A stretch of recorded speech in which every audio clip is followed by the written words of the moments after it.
Assalamualaikum warahmatullahi wabarakatuh. Yang pertama, ini masalah kolbu ini.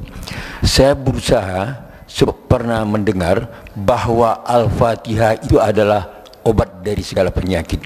Sehingga begitu bangun tidur, pengen minum, ditiupkan Al-Fatihah. Tapi ada yang mengatakan dari segi medis meniup makanan itu adalah tidak baik. Jadi bagaimana kontradiksi dari satu dan yang kedua? Satu dulu Pak. Nggak kejawab nanti ya. Antara ahli medis dan ahli kolbu itu memang beda mazhab. Tapi yang beruntung yang mengerti ilmu kolbu plus mengerti ilmu cara niup. Orang baca Quran niupnya bukan gitu Pak. Ada caranya. Mau diajarin Pak. Bahasa Arabnya yanfuth. Gitu beda. Itu bukan tiupan. Itu mindahin CO2 itu. Yanfuth itu tiupan yang tidak ada rasa geraknya. Gitu. Yanfuth. Mirip. Maka beberapa silat saya lihat itu dia punya latihan nafas, tapi itu lebay juga ya. Ini nggak apa-apa juga sih. Gimana? Ternyata bukan hanya itu yang penting. Bapak kalau saya kirimin WA, saya bilang, Bapak hebat ya, ahli tahajud, mujahid fisabilillah, semangat Pak. Tapi saya bilang, cemen lo, soalim. Itu di WA. Kalau Bapak baca ada efek nggak? Ngefek ke badan nggak? Waktu pengurus diteror waktu 2 tahun lalu atau 3 tahun lalu karena mencoba menetralisir kajian, itu WA bikin rusuh itu Pak, bikin gundah. Benar nggak? Kalimat-kalimat itu punya energi kalau dibaca. Apalagi kalau dilafazkan, apalagi kalau dihembuskan. Kenapa? Karena energi-energi yang ada di situ dia bisa tersimpan. Coba lihat flash disk, dia bisa nyimpan data. Handphone bisa nyimpan data. Maka semua benda-benda itu bisa nyimpan energi, data-data itu. Semuanya bisa nyimpan data. Kenapa sendal Imam Ahmad itu bisa mengeluarkan jin? Seorang laki-laki datang, ya Ahmad, ya Aba Abdullah, anakku, putriku sering kesurupan, kayaknya disuruh dipaksa nikah kayaknya. Rata-rata kesurupan, survei kita 70% survei langsung. Itu karena stres, ditekan. Di pesantren, kalau pesantrennya terlalu keras, kurang menikmati anak kita bisa kesurupan Pak. Di asrama, di sekolah, apalagi dipaksa nikah sama. Dipaksa kerjaan sama, atau lagi pergi berkemah itu ada tekanan, nanti orang itu seruban, itu stres. Tapi kalau ini bukan, ini gangguan sihir, udah stres kemasukan jin. Apa katanya? Maaf saya lagi sibuk, ini sendalku tolong bawa, ketuk aja kepalanya, jangan digambar gitu ya, ketuk kepalanya. Akhirnya dia datang pulang, dia ketuk kepala si putrinya, langsung sembuh. Apa hubungannya sendal sama? Jadi ulama-ulama ahli kolbu itu untuk mengurus orang kesurupan nggak perlu baca ayat Pak, karena dibacain ayat jinnya juga hafiz, diulang lagi hafalannya semua. Dia butuh memori kolbu yang tersimpan di situ. Maka caranya bukan dihembus gitu Pak ya, ditiup. Ini saya tunjukin, kita baca misalnya Bismillahirrahmanirrahim. Itu aja. Dia cuma transfer data aja. Data kalimat Al-Fatihah dipindahin ke situ. Diiktikadkan, ya Allah, tolong turunkan keberkahan Fatihah ke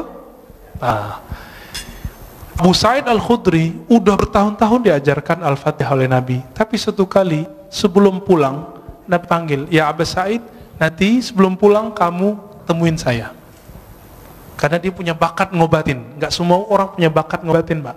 Jadi Bapak ini kalau nggak punya bakat ngobatin, walaupun hafiz Quran, apalagi cuma hafil qul huwallahu ahad, jangan coba-coba ngeruqyah. Abu Sa'id orangnya berani, nekatan orangnya. Apa kata Nabi? Nih, saya kasih kamu hadiah. Ditunggu-tunggu ternyata yang dibaca Nabi apa? Al-Fatihah.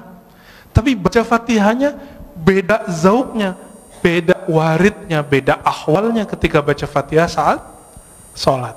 Saat sholat baca Fatihah itu isinya adalah khudu, kerendahan kolbu. Di saat ini ada zikir obat di situ. Muncul sebuah riwayat hadis dhaif. Al-Fatihah shifa'un min kulli da'. Fatihah itu obat segala penyakit. Hadis dhaif, tapi Imam Ibnu Qayyim, murid Ibnu Taimiyah, Imam Salafi mengatakan apa? Ini mujarab. Fatihah itu mujarab. Benar Pak, mujarab Pak. Cobain aja Pak. Terus gimana lagi setelah ditiup? Tutup dengan salawat Allahumma shalli ala Sayyidina Muhammad wa ala ali Sayyidina Muhammad. Lalu minta doa, ya Allah, berkahi air ini, jadikan dia obat untuk tubuhku, badanku. Gitu Pak. Jadi jangan pindahin CO2-nya. Oke? Ya. Yang kedua, satu lagi aja. Tambuh. Tambuh cia. Ya. Begini Ustaz. Jadi di dalam kita menetralisir diri ini, kami sering praktik bahwa menangis itu adalah lambang kecengengan. Jadi kami berusaha untuk tidak menjadi orang cengeng bagaimanapun perasaan, untuk berusaha tidak menangis, sehingga memang sulit untuk menangis. Sedangkan dikatakan kamu membaca Al-Quran itu cobalah menangis, kalaupun tidak bisa menangis berpura-pura menangis. Nah, kontradiksi lagi. Bagaimana Ustaz? Makasih. Hadis Iqra'ul Quran wabku alaihi fa illam tabku fatabaku. Itu hadisnya dhaif tapi boleh diamalkan. Bacalah Quran, menangislah. Jika kamu tidak sanggup menangis, maka kenapa susah nangis? Karena nggak pakai kolbu. Coba urus dulu kolbunya. Nanti Pak, kami 40 hari, saya cuma diizinkan sebelum maghrib baca Quran sama guru saya. Kamu obatnya sekarang kolbu dulu. Fatihahnya, ayat yang lain nanti aja dulu. Dosisnya nanti. Maka saya dulu waktu umur 13 tahun, karena ada kewajiban sekolah harus hafal as-sajadah, sebelum maghrib saya baca as-sajadah, baca aja. Tahu-tahu 40 hari udah hafal. Ketika selesai 40 hari, selesai zikir kolbu, saya baca Quran. Baru di Bismillahirrahmanirrahim, udah nggak sanggup baca lagi. Tersenduh-senduh Pak. Cengeng nggak? Enggak. Saya saat itu merasakan yang ngirim Quran itu ngomong, lagi kirim. Di zaman-zaman dahulu, zaman-zaman masih pakai surat, kalau orang rindu, maka dia bukalah surat yang ada di lemari, surat dari kekasihnya. Masih ingat nggak? Dibuka, beberapa orang nangis. Dulu saya masih ingat, bapak saya pertama saya ke Jakarta, itu kirim surat, Ananda gitu ya. Itu surat saya simpen itu. Sekarang karena pindahan nggak tahu nih, masih ada, kayaknya masih ada. Ya. Kalau saya rindu, dulu kan belum ada handphone seperti sekarang. Saya buka aja itu bisa nangis Pak. Kalau surat dari ayah ibu bisa bikin nangis, bagaimana dengan Allah yang mewasiatkan untuk berbuat baik ke ayah dan ibu? Lebih nangis lagi. Nah, maka munculkan dulu zikir kolbunya, baru kita.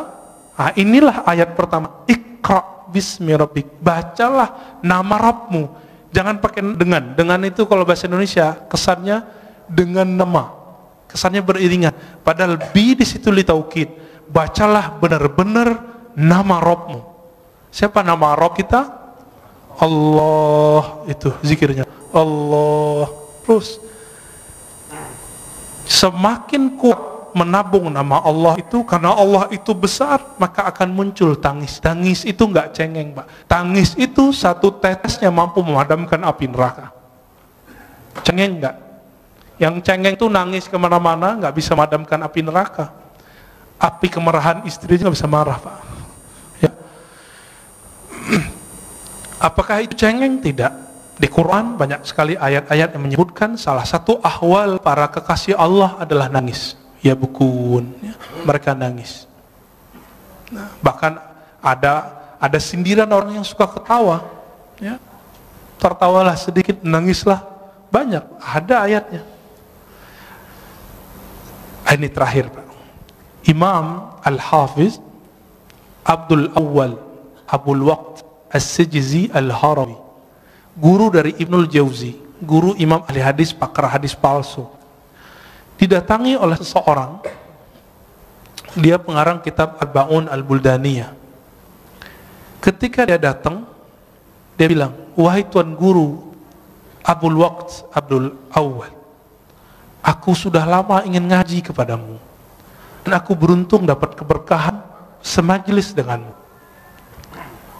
Mendengar itu, Imam Abdul Awwal langsung nangis. Apa kata beliau? Lau arafta, kalau engkau mengenal aku, mazurtani, engkau tidak akan ziarahi aku.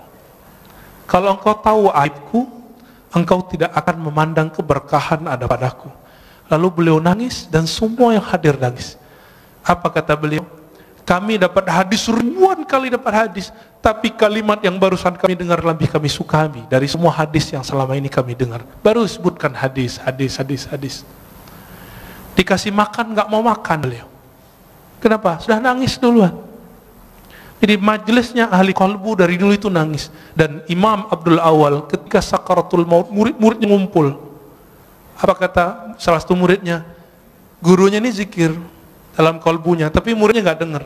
Kata si murid yang agak kurang sopan, si muridnya dapat hadis, lakinu mautakum la ilaha illallah, talkinkan orang yang sakarat la ilaha illallah.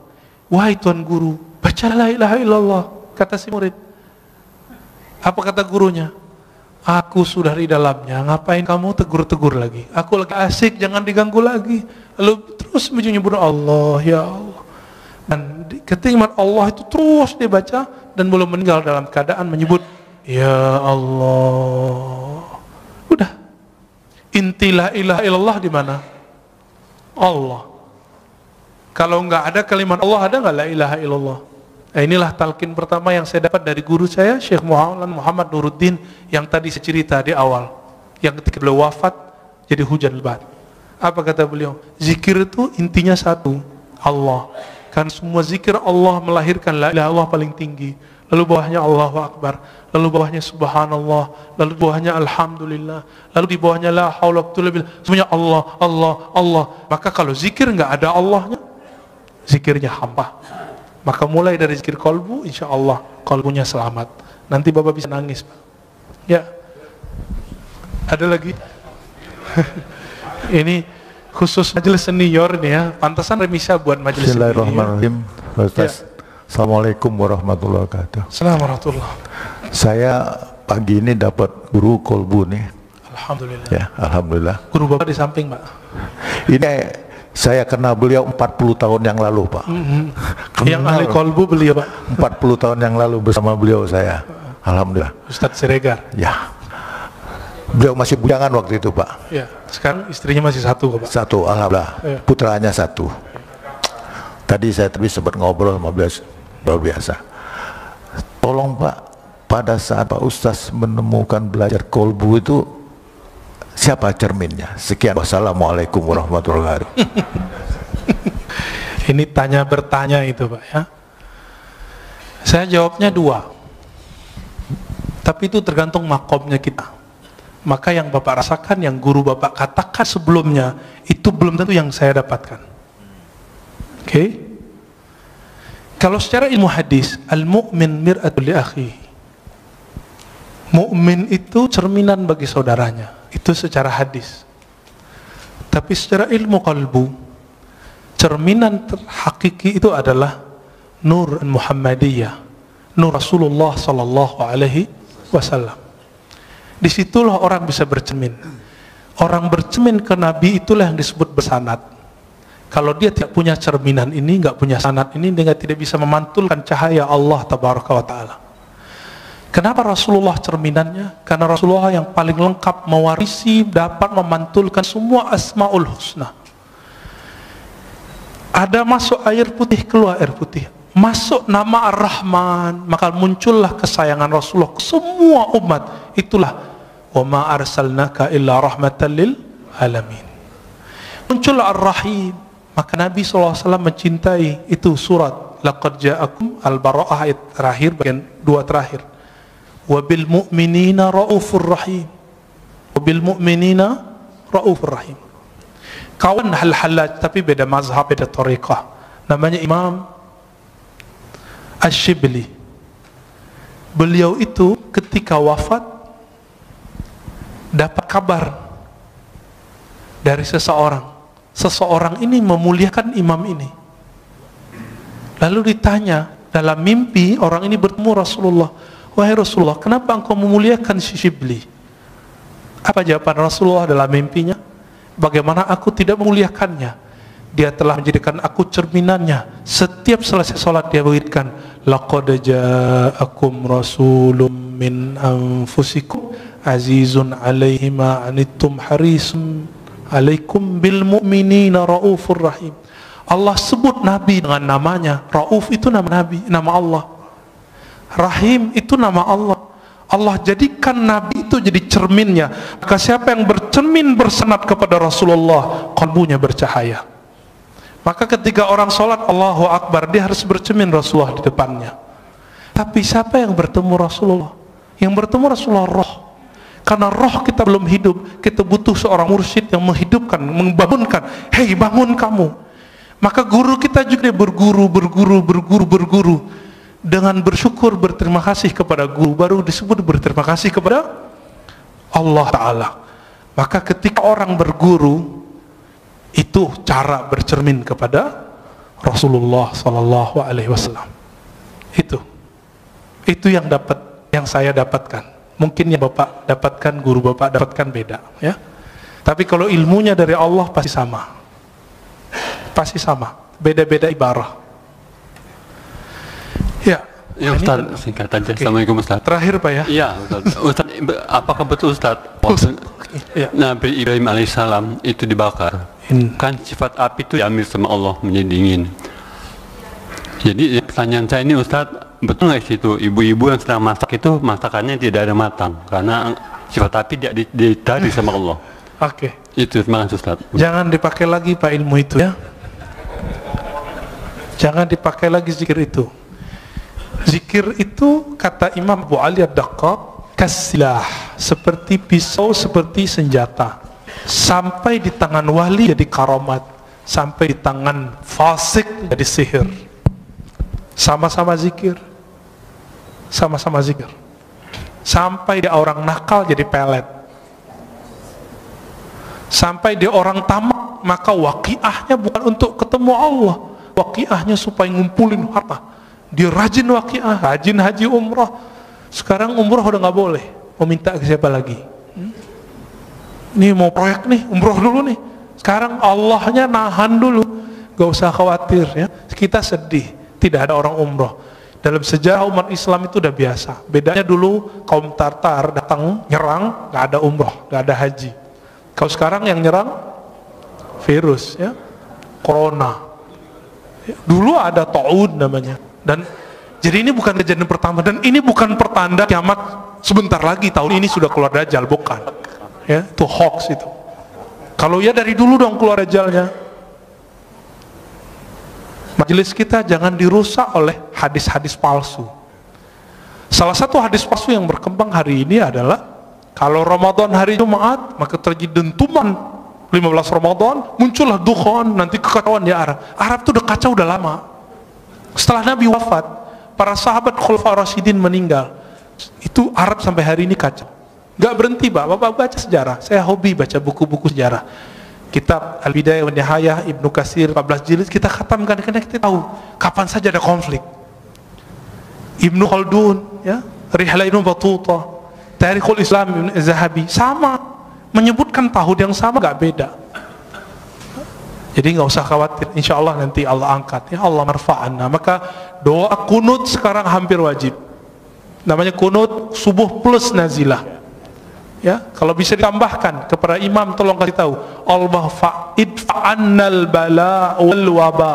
Ya Allah tolak bala dan wabah dari kami, wabah virus. Ya, insya Allah Allah jauhkan. Jadi kalau flu insya Allah nggak corona Pak, insya Allah ya. Kalaupun kena, waqina syarra ma qadait. Apa arti waqina syarra ma qadait? Kalaupun kami kena, tapi tolong haluskan kenanya ya Allah. Insya Allah nggak parah. Kalaupun parah, Allah ambil nyawanya langsung biar nggak susah hidupnya. Gitu. Jadi jangan diamalin lagi Pak ya. Ya. Kalau ada teman Bapak kasih tahu, jangan coba-coba pakai zikir itu untuk menahan biar ibu-ibu nggak matang. Biasanya itu kalau orang ke resto tuh ya, dikerjain dapurnya. Di kampung saya dulu banyak. Sekarang orang-orang udah banyak yang soleh Pak. Ya.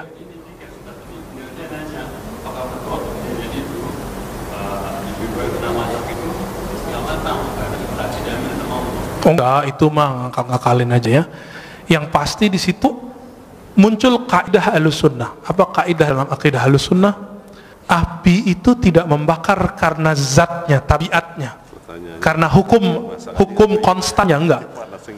Tapi api itu membakar karena izin Allah. Apa kalimatnya? Ayatnya gimana Ustaz? Ya nar kuni bardan wa salaman ala Ibrahim. Wahai api, jadilah kamu kuni itu kan asalnya kun, karena nar itu dia bukan benda yang berakal, disebut kuni, disebut dia feminim pakai ya, kuni, hendaklah kamu menjadi keadaannya dingin. Maka kalau api selama ini panas itu karena Allah emang titahkan kamu bakar. Sampai sekarang di kampung kita masih banyak ilmu debus, nggak pakai sihir. Cuma pakai sholat 2 rakaat, zikir sesaat, mereka langsung nggak kebakar. Tapi kita cek di luar itu nggak bisa dia ya. Itu cuma karena dia zikir. Dia lagi ngamalin Bismillahirrahmanirrahim, ya duru, ingin bukti. Jadi dia lagi ngamalin ilmu Nabi Ibrahim. Ya Allah, saya pengen bukti kalau benar ayat ini, benar hadis ini, kalau siapa yang bersama Allah tidak ada yang menyakitinya, buktikan aku ambil api, jangan bakar diriku. Betul. Dan saya punya guru itu. Coba, alhamdulillah ibu saya dulu larang. Almarhumah ibu saya mengatakan, kamu mau jadi apa? Gak usah belajar itu. Lalu ketemu guru kami yang lain, Maulana Kasril namanya, mau jadi emosional atau jadi penyabar? Saya jawab, ya penyabar lah. Kalau mau jadi penyabar, hindari ilmu-ilmu kebatinan, meskipun boleh secara hukum syariat. Maka saya nggak belajar ilmu-ilmu aneh Pak. Ini belajarnya ilmu silat lidah aja. Ya, jadi tidak benar semua api saat itu cuma satu api, tidak semua api. Ya, siapa juga yang masak saat itu? Ya, ya itu khayalan orang lagi mentafsir. Tahir Pak Mirwan. Assalamualaikum warahmatullahi wabarakatuh. Assalamualaikum. Tadi Ustaz katakan Sayyidina Umar ya minta kepada Bilal supaya azan mengingatkan kita kepada Rasulullah sallallahu alaihi wasallam. Kebetulan tadi juga imam kita Hasanuddin Sinaga jadi imam. Sinaga apa Siregar? Sinaga, sorry. Kita rindu suara beliau ini. Karena tahun 97 dulu beliau ini imam di sini. Alhamdulillah. Makanya kita rindu. Ini siapa yang bawa ini? Bang Adek tadi ya. Kalau bisa sering-sering bawa Bang Adek. Alhamdulillah. Yang kedua mengenai tunggu dulu. Alhamdulillah lupa. Iya. Tadi apa ya? Mengenai suluk tasawuf di kampung saya itu banyak Ustaz. Oh iya. Ya. Cuma kami dulu sebagai pemuda menganggap ini ilmu Apa ini? apa ini pelajarin ini. Nah, Ya. setelah di Jakarta ternyata Pak Ustadz memberikan yang sebenarnya, ya bagaimana ilmu itu dilakukan, sehingga Pak Ustadz yang masih muda, masih seumuran saya, tapi emosinya tidak tinggi, sementara saya masih meletup-letup ini. Gimana kira-kira Ustadz? Demikian. Assalamualaikum warahmatullahi wabarakatuh. Assalamualaikum warahmatullahi wabarakatuh. Betul, orang berguru, berlatih, bersanad, istiqomah, dia melewati umur fisiknya. Maka guru-guru kami, di mudanya mereka sudah jadi syekh. Syekh itu artinya orang tua. Dan saya dikasih gelar syekh oleh guru saya umur 27. Umur saya sekarang 34. Jadi masih jauh dibandingkan imam kita. Tapi umur 12 tahun saya sudah belajar zikir, alhamdulillah. Umur 13 kita riyadhah. Dan riyadhah itu latihan itu, riyadhah artinya latihan yang berulang-ulang. Kami kerjakan sampai hari ini. Sampai hari ini. Kami nggak perlu banyak-banyak ilmu, dikit tapi kami amalkan. Zikir itu dari pangkal sampai ujung, zikir intinya cuma Allah. Maka kami zikir Allah setiap hari. Itu aja setiap hari. Guru saya mengatakan, hei, kamu mau bahas apa saja, semua wali zikirnya ini. Betul, kita udah ketemu banyak wali-wali Allah, dan semua zikirnya ini. Gak lepas dari nama ini. Dan ternyata inilah warisannya Nabi Muhammad SAW, yang orang banyak lupa. Orang kalau nuzul Quran cerita apa, gak cerita zikir. Ya, orang cerita zikir, bahasnya sunnah bid'ah lagi, gak jadi zikir-zikir. Ya, yang di kampung bapak itu, bapak yang Aceh kan, ya, itu ada Syekh Muda Wali. Syekh Muda itu gelar khas orang Sumatera Barat. Jadi orangnya masih muda, dia disebut Syekh tapi muda, maka disebut Syekh Muda, Syekh Muda Wali. Tapi tinggal di Aceh, orang Jamek, tamu orang Aceh. Tapi mereka entah lebih tua dari orang Aceh, karena orang Aceh kan campuran. Ada yang India, Pakistan, bahkan macam-macam di situ. Arab apalagi. Jadi kalau orang Aceh rasis nggak boleh. Kenapa? Semua kita pendatang di tanah ini. Siapa yang tahu kita ini asli Jawa, Sunda, Padang, Kalimantan? Siapa yang tahu?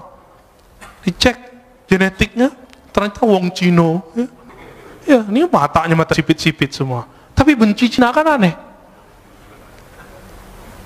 Benci Arab, ternyata hidungnya ada sedikit Arabnya. Tuh.